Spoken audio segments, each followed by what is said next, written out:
Okay, I'm ranting tonight, and you guys can just be here for it or not be here for it. Don't care.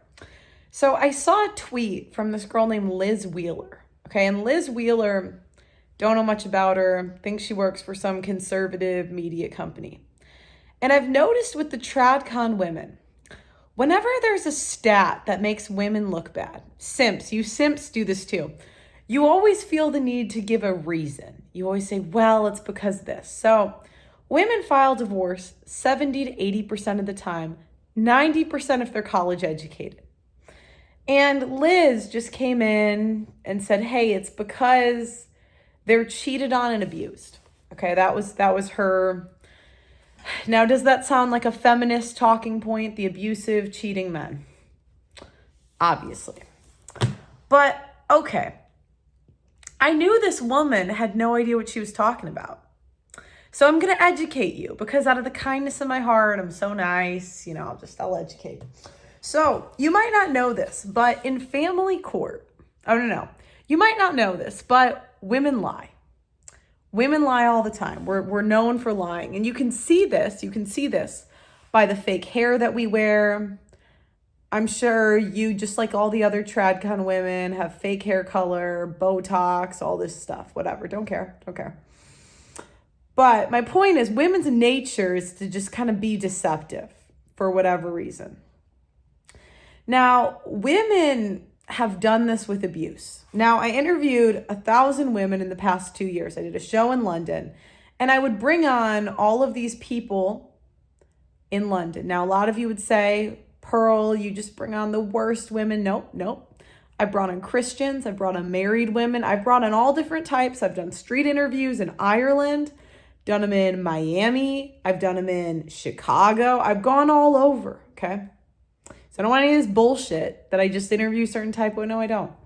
And what I found is whenever I would ask a woman if she was abused, naturally I would just believe her, I usually believe the best in people.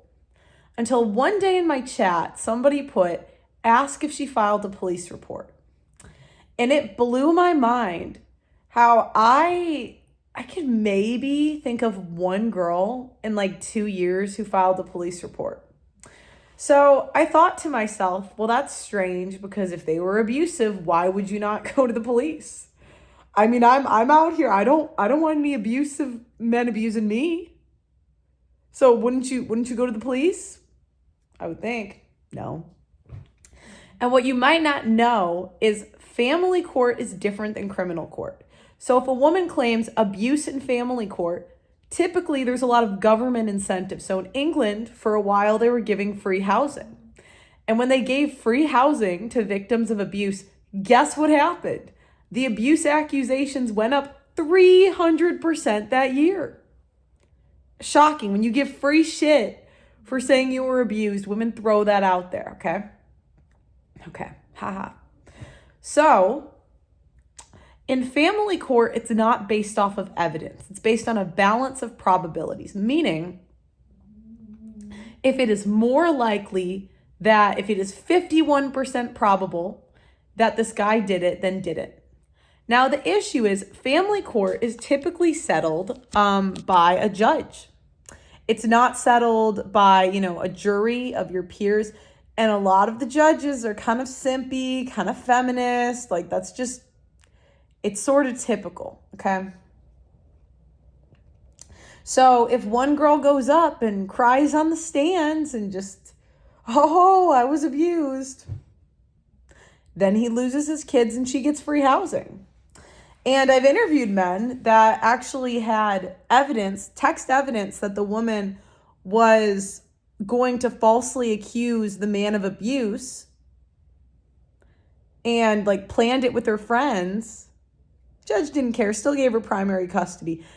And this goes back over 100 years. A lot of you guys say, oh, the laws used to favor men. Not really, because we still had a gynocentric leaning. I mean, chivalry happened for 1,000 years. Okay? Which is what I talked about the last video. So don't, whatever. And, there's writings from the 1900s 1800s of men complaining about the exact same thing. So this is just a woman thing. Women in all different time periods have done this. They claim abuse. And then on top of that, Liz, I'm so nice. I'm educating you today. What they do is they change the definition of things. So you'll notice women love changing the definition of things. They just, you'll say, a girl, I'll give you an example. That woman is fat. And they'll say, hey, she's not fat. She's thick. New word. Thank you, ladies. Okay. Sorry. I've done this for a year. I'm a little exhausted of these things. Okay.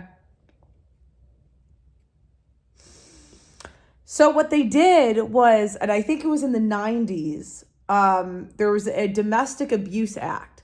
Now this expanded the definition of abuse. Now abuse isn't a man hitting a woman. It's also emotional abuse. It's also,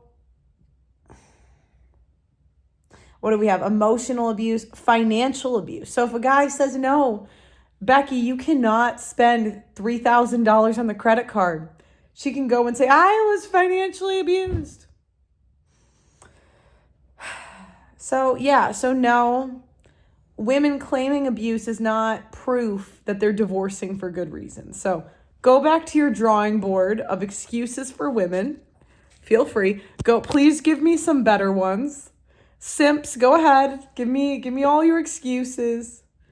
And the worst part about all this, women will never be better if you're constantly lying to us and bailing us out of bad decisions.